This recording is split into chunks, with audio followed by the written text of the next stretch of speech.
2 ditë mu deshin që të mbaroja së pastruari kuzhinën, edhe si që thash nuk ishte shumë keq në gjendje, ishte okej, por me që kam filluar edhe punën, nuk mund të rria dot gjithë ditën që të merresha me kuzhinën. Ndaja edhe pastroja vetëm kur kthehesha nga puna, ose kur ditët që e kisha pushim. Me që punoj me orar jo të zgjatur, me orar të shkurtër, ndaj edhe kam më shumë kohë që të merrem me shtëpinë, edhe me djalin. Tani, si që mund të shikoni, po merja pluhurat aty, të gjitha me radhë, se sado që nuk ishte keq, po pluhura kishte shumë, se një çik të hapet dera edhe mos e pyesni.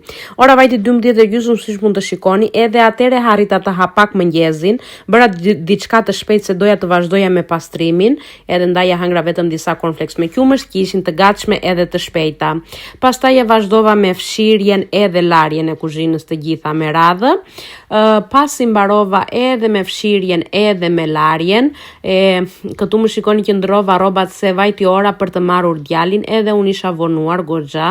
Momentin e fundit, harita që të mbaroj edhe larjen, t'u tregoj edhe pa kuzhinën të pastër siç e kisha, edhe të ikë të marr djalin nga shkolla se u vonova. Të kaloni bukur, ciao ciao.